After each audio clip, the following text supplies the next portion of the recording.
নমস্কার, এসপিএন চ্যানেলে আপনাদের স্বাগত। আজকে মোহনবাগান রীতিমতো শক্তিশালী দল করেছে ঘরোয়া ক্রিকেটে। বলতে পারেন গত 3 বছর মোহনবাগান হয়তো এক ট্রফি পেয়েছে, একটি ট্রফি এসেছে, কিন্তু মোহনবাগানে একাধিক ট্রফি আসে, সেটা আসেনি। সঞ্জয় বসু যখন ছিলেন না মোহনবাগান ক্লাবে, তিনি উদ্যোগ নিয়ে টিমটা করেন, তার সঙ্গে সংবাদ করেন সম্রাট ভৌমিক, তিনিও ছিলেন না, কিন্তু সেই জুটি ফিরে এসেছে, এস জুটি ফিরে এসেছে ক্রিকেটে। এবং তার উপরে এবার ট্রিপল এস 3 বছর পরে ফিরেছেন কোচ হিসেবে সঞ্জীব গোয়েল।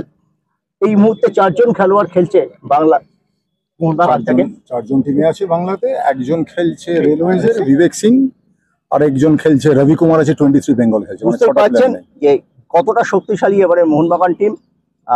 সঞ্জীব, এই যে আজকের দিনে শুরু হলো জেসি মুখার্জি, নভেম্বর, খুব বেশি দিন হয়তো তুমি সময় পাবে না তোমার টিম নিয়ে। সময় না পেলেও না, এটা প্রফেশনাল টিম, বাকি প্লেয়াররা বেসিক্যালি সবাই রেডি। আমাদের এই বৃষ্টির জন্য আমরা প্র্যাকটিস সেশন হয়তো করতে পারিনি, কিন্তু বাকি যারা আছে তারা সবাই নয় বেঙ্গল টিমের সঙ্গে ছিল, তারা বেঙ্গল টিমের সঙ্গে প্র্যাকটিস করেছে। মানে 4জন হয়তো টিমে আছে, কিন্তু এরা স্কোয়াডে অন্তত আরো 6টা প্লেয়ার ছিল হয়তো, তারা বেঙ্গল টিমের সঙ্গে রেগুলার প্র্যাকটিস করেছে। বাকি আমাদের আউট স্টেশন 2-3টে প্লেয়ার প্রত্যেকবারই আমাদের হয়ে খেলে, তারাও ওখানে বাইরে স্টেটে ম্যাচ খেলছে। তো আমাদের অতটা ইস্যু হয়নি, মানে যতটা হওয়া উচিত ছিল প্র্যাকটিস সেশন না পাওয়ার জন্য। স্টিল একটা তো একসঙ্গে প্র্যাকটিস করলে একটুখানি কম্বিনেশনটা তাড়াতাড়ি করে ভালো হয়। আমাদের একটাই সুবিধা, আমরা লাস্ট 2-3 বছর যে পুরো একটা ব্যাচ খেলছিলাম একসঙ্গে, তারাই এবছর এখানেও খেলছি, শিফট করে গেছি জাস্ট। তো এক্স্যাক্টলি শিফট করাতে তো আমাদের ওই ক্ষেত্রে অতটা প্রবলেম হয় না, এক্স্যাক্টলি আমাদের হয়তো অতটা অসুবিধা হবে না। আমরা হয়তো প্রথম থেকেই একসঙ্গে অ্যাজ এ টিম হিসাবে খেলবো ইনফ্যাক্ট, তো সেটাতে আমাদের অতটা অসুবিধা হবে না। প্রফেশনাল টিম হিসাবে আপনি যেরকম ভাবে যে পজিশনে থাকুন আপনাকে মানিয়ে নিতে হয়, এটাই প্রফেশনালিজমের কথা, তো আমাদেরও মানিয়ে নিয়ে খেলতে হবে। ঘরোয়া ক্রিকেটে শেষ দিকে উত্তেজনা সৃষ্টি হয়, যেটা গত মরশুমে দেখলাম, প্রথম দিকে কেউ আসে না।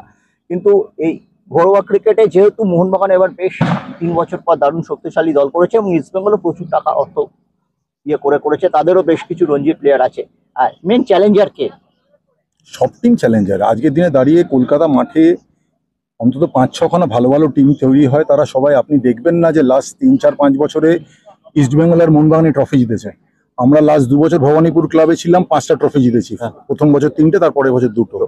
কালীঘাট ট্রফি জিতছে, অন্য ক্লাবগুলো ট্রফি জিতছে। তো সুতরাং শুধু ইস্ট বেঙ্গল বলে বা শুধু মোহনবাগান বলে এরকম কিছু নেই, অন্তত 5-6খানা টিম ভালো হয় যারা ট্রফি জেতার মতন টিম করে।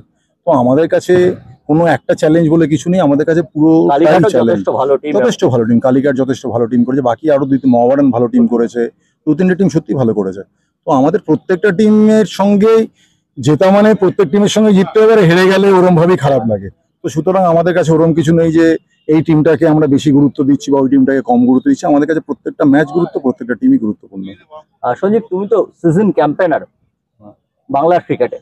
বাংলার ক্রিকেট একটা জায়গার পর কিন্তু থমকে যাচ্ছে। আমরা আর কি ঋদ্ধিমান সাহার পরে আর যেটা পাচ্ছি সেটা কিন্তু বঙ্গ সন্তানটা পাচ্ছি না। হয়তো আকাশদীপ এখানে খেলেই উঠে এসেছে, মানে ও বিহারের ছেলে হলো, পুরোটাই বেসটাই বাংলায় নিজে তৈরি করেছে। What problem? না দেখুন, আমি বাংলার ক্রিকেট নিয়ে যেরকম ভাবে আপনি বলছেন আমি ঠিক ওরকম ভাবে চিন্তা করি না। যে অভিষেক পোরেল খুবই ভালো ক্রিকেট খেলছে, ঘরামি ভালো ক্রিকেট খেলছে, 3জন আজকে ও ঈশানের কিছুদিন চোট ছিল বলে ঈশানও হয়তো একটা ভালো জায়গায় ছিল, সেখান থেকে একটু পিছিয়ে গেছে। হ্যাঁ, এটাও ঠিক কথা যে আমার মনে হয় যে আজকের দিনে ক্রিকেটের মেন এক্সপোজারটা তো আইপিএল থেকে আসে। তো আমাদের ছেলেরা যত বেশি আইপিএল খেলতে পারবে, সেখানে হয়তো এক্সপোজারটা আমাদের ছেলেরা অনেক বেশি পাবে।